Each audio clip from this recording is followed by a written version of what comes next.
You missed some important news from the LGBTQ plus community this week. To ensure you are current, we are recapping that important news. Here's what you may have missed. The Texas House to debate removing law that makes homosexual conduct a crime. The Texas House of Representatives had a debate on a piece of legislation that would strike the unconstitutional and unenforceable criminal offense of homosexual conduct from state law books. House Bill 2055, introduced this session by Dallas Democratic Representative Venton Jones, was listed on the daily House calendar, which contains the list of new bills and resolutions scheduled by the committee on calendars for the full chamber to consider. The proposal would change two parts of the state code related to LGBTQ plus relationships. If this bill becomes law, it would first remove the phrase, quote, that homosexual conduct is not an acceptable lifestyle, end quote, from the Health and Safety Code, while it would also no longer make that a prosecutable crime in Texas. Up until 2003, consensual sex between two people of the same gender was explicitly illegal in the state of Texas under the Texas homosexual conduct law. That changed when the U.S. Supreme Court invalidated the law in its ruling in the Lawrence v. Texas case that year. The legislation cleared the House Criminal Jurisprudence Committee, and by a unanimous vote, by the way, on April 4th, which allowed the bill to eventually get debated in the full chamber. At least 73 representatives, including several conservative Republicans, have now added their names to it as co-authors. This signals that more than a majority of the Texas House support the bill, creating hope among LGBTQ plus advocates that these changes might finally gain some traction. Star-studded Drag Isn't Dangerous telethon raises over $500,000. The Drag Isn't Dangerous live stream telethon, hosted by Justin Martindale, Alaska 5000, Peppermint, and Adam Shankman, and created by Producer Entertainment Group, raised more than $500,000 for LGBTQ plus charities. The event saw performers including RuPaul's Drag Race All-Stars 7 winner Jinx Monsoon, Jake Wesley Rogers, Bob the Drag Queen, and more take to the stage in both live and pre-tape performances to help raise money for organizations benefiting the queer community. Along with performances, the event also featured a number of testimonials from LGBTQ plus entertainers and noted allies such as Margaret Cho, Adam Lambert, Charlize Theron, Sarah Silverman, and Melissa McCarthy, who spoke out against the rampant discrimination being faced by LGBTQ plus people everywhere. In one of the most blistering statements of the evening, RuPaul's Drag Race judge, Michelle Visage, blasted state legislatures aiming to restrict drag performances. All proceeds from the event are being split among a pool of charities, including GLAAD, Gilson, Headcount, Black Queer Town Hall, the ACLU Drag Defense Fund, Trans Justice Funding Project, and the Victory Fund to support and defend drag performers against anti-drag legislation in states such as Tennessee and Florida. Anti-LGBTQ plus Texas representative resigns after getting 19-year-old staff member drunk and having sex with her. Texas Representative Bryan Slaton resigned from office yesterday, 2 days after an investigation committee determined he violated multiple rules by providing alcohol to and having sexual intercourse with a 19-year-old member of his staff.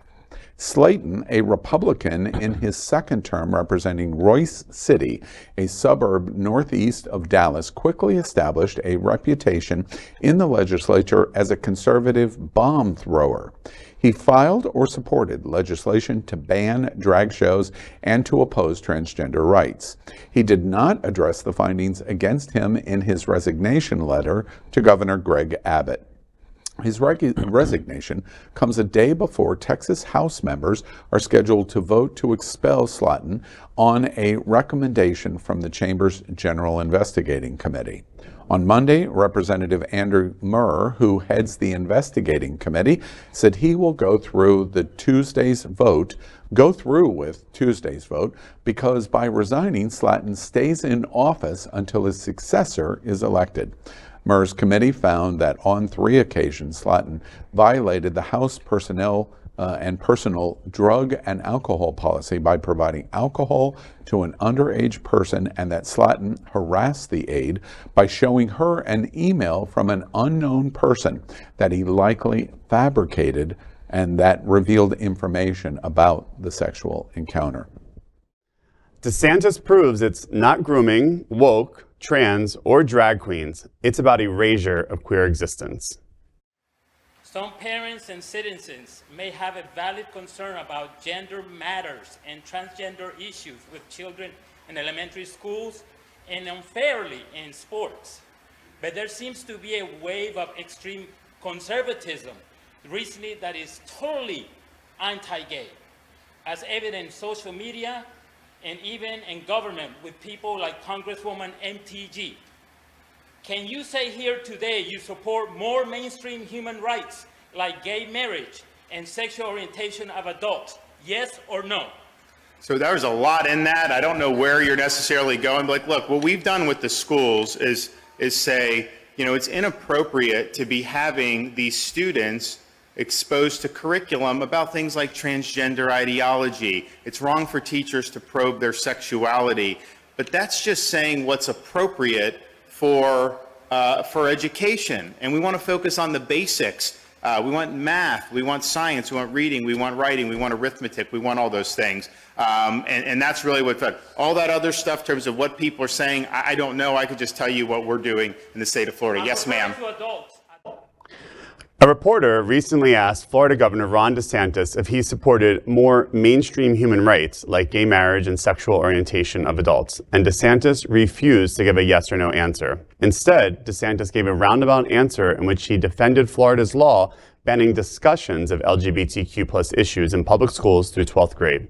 DeSantis said, quote, "It is inappropriate to be having these students exposed to the curriculum about things like transgender ideology. It's wrong for teachers to probe their sexuality, but that's just saying what's appropriate for education, and we want to focus on the basics," end quote.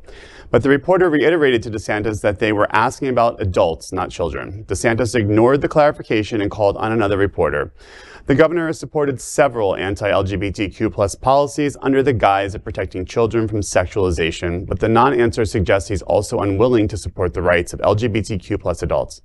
According to a survey from the Williams Institute, DeSantis' ruthless campaign against LGBTQ+ youth in his state has led to more than half of LGBTQ+ parents to consider leaving the state. The survey found that LGBTQ+ families feel less safe after the Don't Say Gay law's passage and DeSantis' numerous attacks. Do boycotts work for them or us? As Budlight Trans and Equality Florida travel ban gives us a clue. Anheuser-Busch parent company AB InBev is optimistic about its future, despite calls for a Bud Light boycott following a marketing partnership with transgender influencer Dylan Mulvaney. While Bud Light volume declined in the U.S. over the first 3 weeks of April following the uproar, the dip represented just 1% of overall global volumes for the period. However, this raises the question of how effective are boycotts like the Bud Light faces. It can be difficult to make a boycott eat into long-term sales. Boycotts on or by nonprofit organizations also fail to have the adverse effect in a longer time frame. We can consider boycotts by Equality Florida calling for no travel to Florida work. Has it really stopped the community from traveling to the States? Has the Disney versus DeSantis battle stopped the conservative community and others from watching Disney content? Despite anti-LGBTQ+ laws and discrimination, Florida has one of the largest LGBTQ+ populations in America. LGBTQ+ allies are everywhere, specifically Tampa's gay mayor, Fort Lauderdale's gay mayor, Visit Lauderdale's Richard Gray, which is the largest LGBTQ tourism organization in the world, Miami Conventions and Visitors Bureaus, Dan Rios, which is the second largest LGBTQ plus tourism organization in America, and even Disney, with more LGBTQ plus employees than any business in the world. Keep watching the only television news in the world from our LGBTQ plus community and stay informed on everything that is important for and about our diverse LGBTQ plus community.